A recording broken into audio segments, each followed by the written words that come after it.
If you want to learn how I went from a fresh college grad to a full-time freelance artist and how you can too, then stay tuned. Please note that you do not have to attend art school in order to be a freelance artist. This is simply the route that I took. Now, without further ado, let's get into the video. Start small. It is always important to start small. You wouldn't just start out by running a marathon. You would practice first, and the same thing goes for being a freelance artist. Start small by creating commissions for your friends and family. This could be anything from portraits to doodles of people's pets. This is a great way to start building your portfolio as well. You will also get great experience working with clients and building up your art skills while you get paid for it. When I decided I wanted to start working from home, I created some pet portraits as practice just using Google Images for reference. Then I created posts on all my social media platforms and used the practice pet illustrations I had created previously to advertise my pet commission project. At the time, I only charged $25 per pet portrait, which looking back is honestly not very much. However, my goal was about building my brand reputation and not as much about making money at the time. Step 3 is figuring out what kind of jobs you want to be hired for. For me, I really wanted to illustrate children's books, so as practice, I wrote and illustrated my own children's book from start to finish.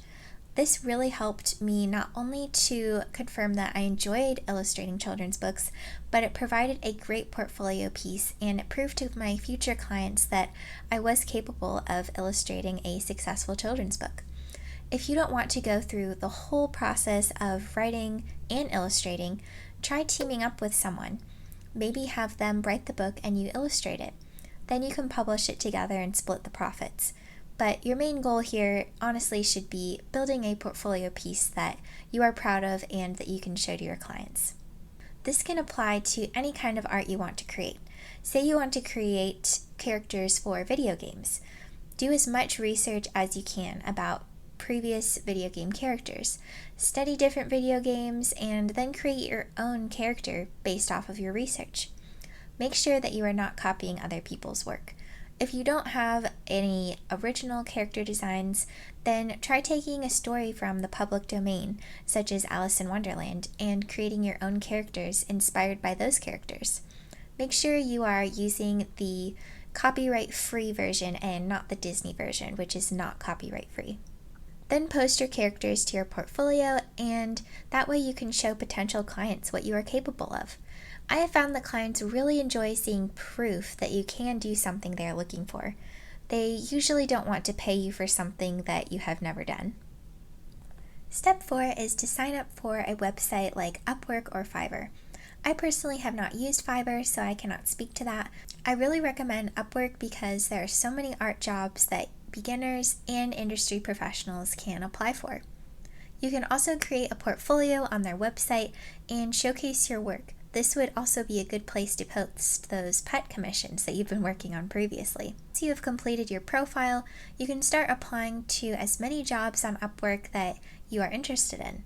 You can also filter based off of experience, pay, etc. to find exactly what you're looking for.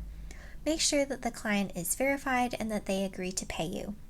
Upwork also helps with setting up a contract between you and your client so you are guaranteed payment for your work, and it keeps a record of all your conversations through Upwork messages just to be safe. I posted some of my previous pet commissions and other projects I worked on my Upwork portfolio and started applying to any jobs that I was interested in. For me, it was mainly children's books, greeting cards, and stationery design. Step 5 is to be patient. After about a month of applying to different jobs on Upwork, I received my first children's book offer.